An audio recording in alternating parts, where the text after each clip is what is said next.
गर्मी में 3 अमीर बहू की एक घर में रसोई। गर्मी से बेहाल पर चिलचिलाती धूप होने पर भी एक ही कमरे में तीनों बहू ने अलग अलग चूल्हा बना रखा था, जहां पसीने में भी वो खाना बना रही थी। उफ, ये गर्मी, अब मुझसे इतनी गर्मी में खाना नहीं बनता। लोगों के पास बर्नर वाली गैस है, तब भी खाना बनाने में परेशानी हो रही है। कोई हमसे पूछे कैसे बर्नर के बिना स्टोव पर खाना बनाना पड़ रहा है, वो भी फुस-फुस करके। आधा चालू करने में ही टाइम बर्बाद हो जाता है। शालिनी, मैं तुमसे कुछ कह नहीं रही हूँ तो तुम मेरे बारे में मत बोलो। वैसे ही गर्मी में दिमाग खराब है। लड़ना बंद करोगी? आपकी वजह से मैं अपना खाना नहीं बना पा रही हूँ। खुद तो दोनों ठीक ठाक गैस और स्टोव पर खाना बना रही हूँ। मुझे देखा कितना पसीना आ रहा है। मिट्टी के चूल्हे पर खाना बना रही हूँ, लकड़ी से धुआं भी हो रहा है और आंख में जल रहा है। आंखें जल रही हैं? अरे तुम तो ठीक से सोने भी नहीं देती। जब से शादी करके आई हो पहले सब कुछ ठीक था, मैं और जेठानी जी आराम से रह रहे थे, लेकिन तुमने आकर सब बर्बाद कर दिया। मेरे आने से पहले आप लोग बहुत अमीर थे, महल ससुराल में रहते थे ना। जाने मैंने यहाँ आकर कितनी जगह ले ली, जिससे आप लोगों की सुख शांति खत्म हो गई। अरे मुझसे इस तरीके से बात करने की जरूरत नहीं है। बोलिए मत कि मैं भी अमीर घर से आई हूँ। तुम आई हो तो हम भी अमीर घर से आए हैं, बस मजबूरी है यहाँ रहने की। हाँ तो कौन आपको मजबूर कर रहा है? चले जाओ ना कहीं। अरे सुलोचना, देखो क्या हो रहा है, कैसे ये तीनों बहू लड़े जा रही हैं। वैसे ही घर में इतनी गर्मी हो रखी है, पंखा नहीं है, कूलर नहीं है, और ये तीनों अलग अलग चूल्हे पर खाना बनाकर इस घर को और भट्टी बनाने में तुली हुई है। अजी क्या समझाऊं मैं, इन तीनों की शादी को 15 दिन हुए, लेकिन जीना हराम करके रखा हुआ है।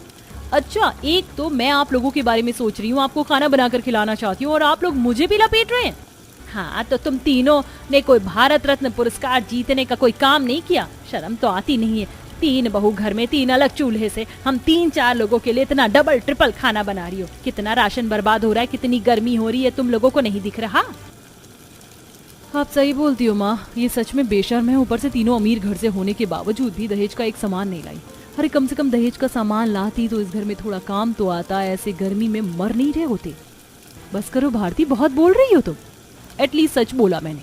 बस करो तुम सब, इतनी गर्मी में लड़ने की हिम्मत कहाँ से आती है? बहू, तुम तीनों में से कोई खाना दे रहा है तो दे दो। हाँ हाँ बाबूजी, खाना बन गया है, मैं लेकर आती हूँ। नहीं बाबूजी, मैं लेकर आती हूँ। तीनों बहू फटाफट खाना परोस कर सास ससुर के सामने रख देती हैं और खाना खिलाने के लिए लड़ रही होती हैं। पापा जी मेरा बना खाना खाएंगे, तुम दोनों अपना खाना हटा लो। नहीं आप हटाओ। अरे बस करो तुम तीनों का ही थोड़ा थोड़ा खाना खा लेता हूँ। सुलोचना, तुम मेरे साथ बैठकर खाना खा लो, ज्यादा खाना है। जी हाथ मुंह धोकर आती हूँ, गर्मी के मारे मेरे से खाना नहीं खाया जाएगा। सुलोचना हाथ मुंह धोने चली जाती है तो हैंडपंप में आई गर्म पानी से उसका हाथ जल जाता है। फिर वो घर में आकर घड़ा का पानी चेहरे पर डालती है। हाँ बाप रे बाप, मर गई मैं तो। बाहर कितना गर्म पानी आ रहा है, जमीन का भी हैंडपंप से। काश हमारे पास फ्रिज होता, घर में टंकी होती, कुछ पैसे होते, लेकिन घर की गरीबी तो देखो, खत्म नहीं होती है। ऊपर से घर में 3-3 बहू होने के बाद भी कुछ भी अच्छा नहीं हो रहा, बस सुबह शाम कलेशबाजी। माँ जी आप घूम फिर कर हमारे ऊपर ही क्यों आ जाती हैं? खैर, अब आपको ठीक लग रहा है तो खाना खा लीजिए। हाँ खा रही हूँ। फिर सब खाना खा लेते हैं। रात को पति आ जाते हैं, सोने में फिर से कठिनाई होती है। अरे बहुत गर्मी लग रही है, ऊपर मच्छर भी हो रहे हैं। नैतिक, तुम थोड़ा उधर हो जाओ, और भाभी आप भी खिसक जाओ। अरे मैं आगे कहाँ जाऊँ, आगे दीवार है, वैसी हवा नहीं आ रही। एक ही घर में पंखा है, मरा मरा ऐसे चलता है।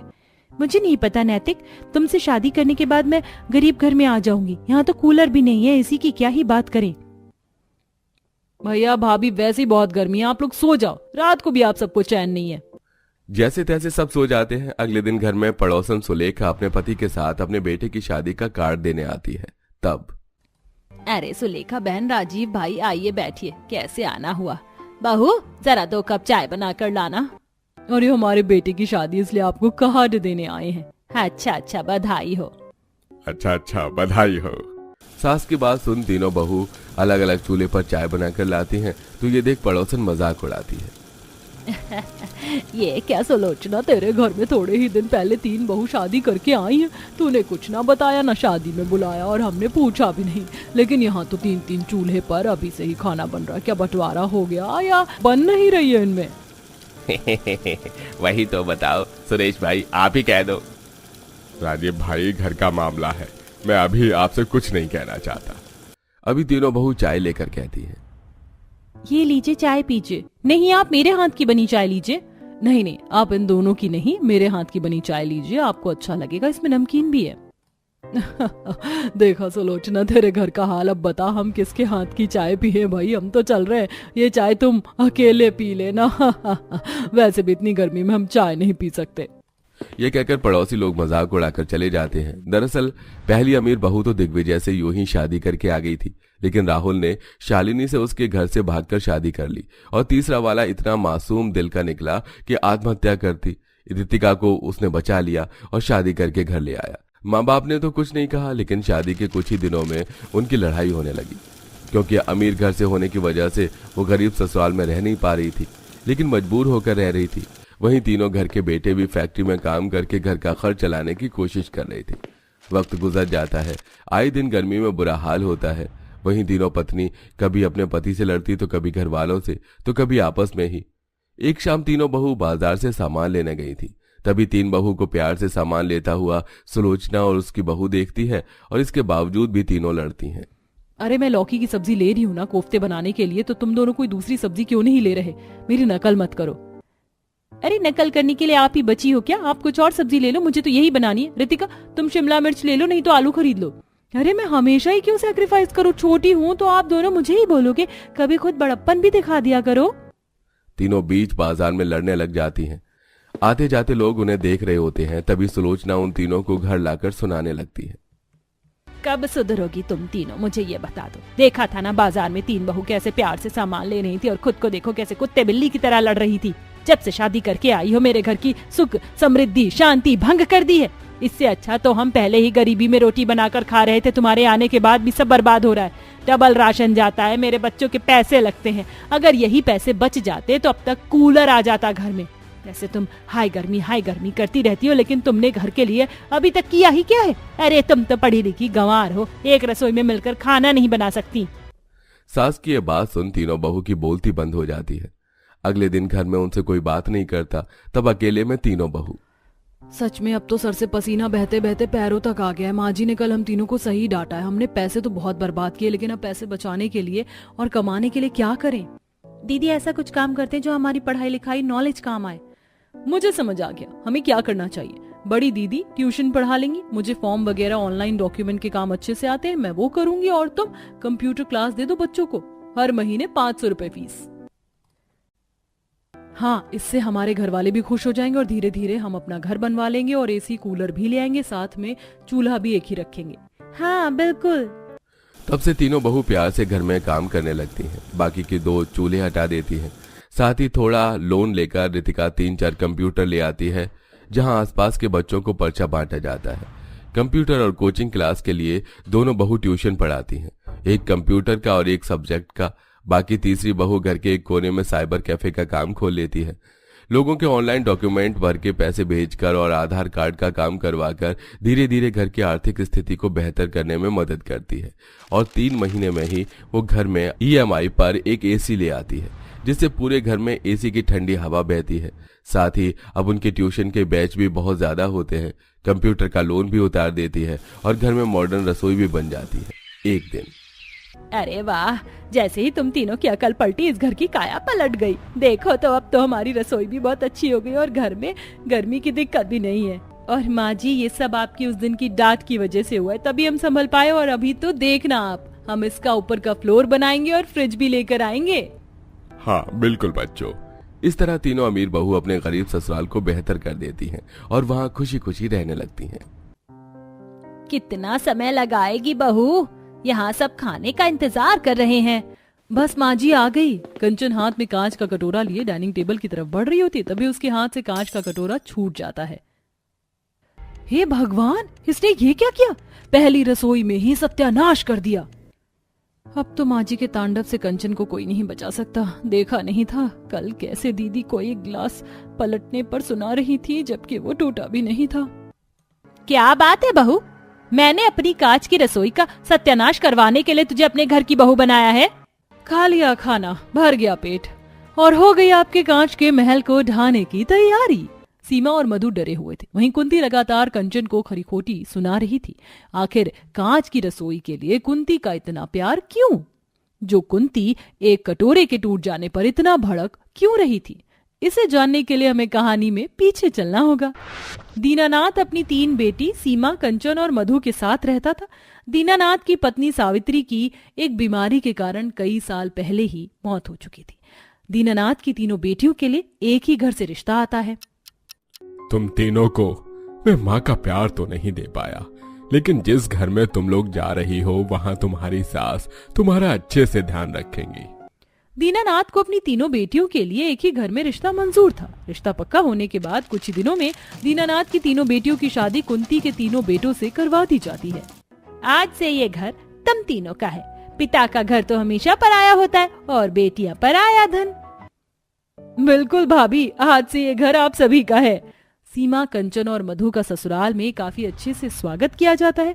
सीमा घर की सबसे बड़ी बेटी और बहू बनी थी, तो वो काफी समझदार थी। वहीं कंचन और मधु सीमा से बिल्कुल अलग थे। मधु, तूने देखा यहाँ का किचन कितना बड़ा है और किचन में मौजूद हर एक चीज कांच की है। हाँ हाँ, मैंने देखा, हमारे ससुराल की रसोई कांच की बनी हुई है। अब से हमें इस किचन में खाना पीना बनाना है तो थोड़ा सावधानी से। कांच की रसोई काफी कीमती लग रही है और कांच के बर्तन भी महंगे हैं। हाँ हाँ दीदी, हमें पता है, घर पर तो बड़ी होने का फायदा उठाया ही है आपने। यहाँ भी जेठानी बनकर बस हुक्म चला रही हो। अपनी छोटी बहन कंचन की बात सुनकर सीमा उसकी बातों को नजरअंदाज करती है। तभी कमरे में कुंती का आना होता है। मैं तुम तीनों से ये कहने आई हूँ कि कल से तुम्हारी पहली रसोई की रस्म शुरू होगी। तो पहले दिन पहली बहू, दूसरे दिन दूसरी और तीसरे दिन तीसरी बहू रसोई की रस्म पूरी करेगी। जी माँ जी, जैसा आप कहें। कुंती अब वहां से चली जाती है, लेकिन कंचन और मधु के चेहरे की हवाइयां उड़ी हुई थी। अरे नहीं नहीं, कांच के उस रसोई में जाने में मुझे डर लग रहा है, कुछ टूट गया तो आफत आ जाएगी। इसीलिए तुम दोनों को समझा रही थी कि जरा ध्यान से, कुछ टूट फूट ना जाए। अब अगले दिन सीमा पहली रसोई की रस्म पूरी करते हुए कांच की रसोई में खाना बनाती है। सामने से कांच की रसोई से तेज धूप की किरण सीमा को पसीने से तरबतर कर रही थी। अरे बाप रे दीदी, यहाँ तो कितनी गर्मी है। ये बर्तन कितने चमक रहे हैं और भारी भी हैं। इसीलिए कह रही हूँ, नाजुक चीज है, इन्हें संभाल कर और ध्यान से ही काम मिलाना। बाहर सभी सीमा की पहली रसोई में बने खाने का इंतजार कर रहे थे। कुछ देर बाद सीमा सभी के लिए खाना लगाती है। भाभी, क्या मटर पनीर की सब्जी बनाई है आपने, और ये गुलाब जामुन तो लाजवाब है। कंचन देख रही है ना, दीदी को यहाँ भी तारीफ मिल रही है, आखिर हमारा क्या होगा। बहू, ये शगुन के तौर पर तेरे लिए सोने के कंगन, खाना वाकई बहुत अच्छा बनाया है। कुंती अपनी बहू को पहले ही खाना बनाते हुए देख आती है, जो सीमा साफ सफाई से और बर्तन को उसकी सही जगह पर रखते हुए खाना बना रही थी। तो कुंती को देखकर अच्छा लगता है। अभी तो तुम्हारी 2 और बहुएं बाकी हैं, उनके लिए भी शगुन बचाया है ना। वो तो खाने पर है कि उनके हाथों में खाने का कितना जादू है जो मुझ पर चलेगा। अगले दिन सुबह सीमा जल्दी उठकर खाना बना लेती है, क्योंकि कांच की रसोई में सामने से आने वाली धूप खाना बनाने वाले की हालत खराब कर देती थी। दीदी, आज तो मेरी रसोई थी, तो आपने सुबह खाना क्यों बनाया? इसीलिए क्योंकि मुझे पता है तुम दोनों के उठने का समय क्या है। तभी वहाँ मधु आती है और वो पानी का ग्लास लेकर पानी भरकर जैसे ही पानी पीने लगती है, उसके हाथ से पानी का ग्लास गिर जाता है। सत्यानाश हो इस ग्लास का। आज तुम लोगों को घर में आए दूसरा दिन हुआ है, कर दिया सत्यानाश मेरी कांच की रसोई का। लेकिन माँ जी, ये ग्लास दीदी से गिरा है। बड़ी बहू, कल तुझे मैंने बहुत सावधानी से और अच्छे से काम करते हुए देखा, लेकिन ये लापरवाही अच्छी नहीं। समझा रही हूँ, समझ ले। मधु और कंचन कुंती के चले जाने के बाद खुश होते हैं, लेकिन सीमा कोई जवाब नहीं देती। अब देर शाम कंचन अपनी पहली रसोई की रस्म पूरी करती है। खाना बन गया है बहू? हाँ, बस खाना तैयार है माँ जी। अब जैसे ही कंचन सब्जी से भरा कांच का कटोरा लेकर किचन से निकलती है और डाइनिंग टेबल की तरफ बढ़ती है, वैसे ही कंचन के हाथ से वो कांच का कटोरा गिर जाता है। कर दिया सत्यानाश इसने। इसे तो सासू माँ शगुन की जगह गालियां देंगी। और होता भी वही है जो सब सोच रहे थे। कुंती कंचन को खूब खरी खोटी सुनाती है। भर गया पेट, हो गई तसल्ली। मुझे लगता नहीं माँ, ज्यादा दिन आपकी कांच की रसोई टिक पाएगी। माँ जी, आप गुस्सा मत कीजिए, मैं इन्हें रसोई संभालना और सहजना सिखा दूंगी। उसी में भलाई है। कंचन के साथ पहली रसोई में जो कुछ होता है उससे मधु डर जाती है, लेकिन उसे भी पहली रसोई की रस्म तो निभानी थी। अब उसकी बारी थी। सब कुछ ठीक से हो जाने के बाद जब डाइनिंग टेबल पर मधु सबके लिए खाना लगा रही होती है, तभी उसके साड़ी के पल्लू से कांच के कई ग्लास गिरकर टूट जाते हैं। कोई बात नहीं बहू, गलती से हुआ है। गलती से तो मैंने तुमसे भी शादी करके की है, तो उसका क्या? बहू, कल तुझे समझाया था ना, और अपनी बड़ी बहन को देख ले कितना संभाल कर काम करती है। माँ जी, जो हुआ गलती से हुआ। तुझे बीच में बोलने की जरूरत नहीं है। कल जो तूने किया वो मैं भूली नहीं हूँ। तीनों की तीनों कान खोल के सुन लो, खासकर तुम दोनों। मेरी कांच की रसोई पर आंच आई तो जान ले लूंगी। कुंती अपनी बहू से ज्यादा अपने कांच की रसोई पर ध्यान रखती है कि उनकी बहुएं कांच की रसोई अच्छे से देखभाल कर भी रही हैं या नहीं। पानी पीने के लिए भी सोचना पड़ रहा है, कहीं कांच की ग्लास हाथ से ना छूट जाए और माँ जी का खौफ झेलना पड़े। अब कंचन और मधु देर रात किचन में खाना खाते हुए एक दूसरे से बातें कर रहे होते, तभी उनके हाथ से पानी का ग्लास छूट जाता है। तो वहां कुंती से पहले सीमा पहुंच जाती है। तुम लोगों को समझ नहीं आएगा ना? माँ जी, ये ग्लास कंचन और मधु से नहीं, मैंने गिराया है। लगता है इन दोनों की परछाई तुझे भी लग गई है। चाहती क्या है तू? आगे से ऐसा नहीं होगा माँ जी। सीमा को कुंती सुनाकर वहां से चली जाती है, लेकिन कंचन और मधु एक दूसरे को देखते हुए कहती हैं, दीदी को कुछ ज्यादा अच्छा बनने का शौक चढ़ गया है। सही कह रही है तू, अब कुछ भी गिरता है तो दीदी का ही नाम लगाएंगे। कंचन और मधु अब अपनी ही बड़ी बहन को आए दिन खरी खोटी सुनवाने लगी थी। दोनों जानबूझकर ग्लास गिरा देती और नाम सीमा का। अब कंचन और मधु खाना बनाते हैं। बहू खाना लगा दे, भूख जोरों की लगी है। कंचन अब सभी के लिए खाना लगाती है, लेकिन वह खाना खाते ही कुंती आग बबूला हो जाती है, क्योंकि खाना खराब हो चुका था। और कुंती कंचन और मधु को खूब सुनाती है, बहुत हो गया, अब मैं और नहीं सह सकती। ये खाना खराब हो चुका है, अभी के अभी तुम दोनों मेरे घर से निकलो। माँ जी, मैं आपके आगे हाथ जोड़ती हूँ। इन दोनों की गलती बस इतनी है कि इन्होंने खाना रसोई में रख दिया था और वहां से आने वाली धूप के कारण ये खाना खराब हो गया। कंचन और मधु अपनी बहन को गिड़गिड़ाता हुआ देख अपनी बहन और सास से माफी मांगती हैं। माँ जी, मुझे माफ कर दो। दीदी ने हमारे लिए जितना किया, हमने उतना ही उन्हें रुलाया है। माँ जी, अब तक हमसे जो गलती हो रही थी, आगे से अगर हमने ये गलती दोहराई तो हमें आप घर से बेशक निकाल दीजिएगा। कंचन और मधु को एहसास हो जाता है कि जिस दीदी से वह नफरत कर बैठी थी, असल में वह उसकी माँ थी, जो हर वक्त उन्हें प्रोटेक्ट करती थी। इसीलिए कहते हैं किसी से ईर्ष्या नहीं करनी चाहिए। क्या पता सामने वाला इंसान आपके लिए भला ही सोच रहा हो।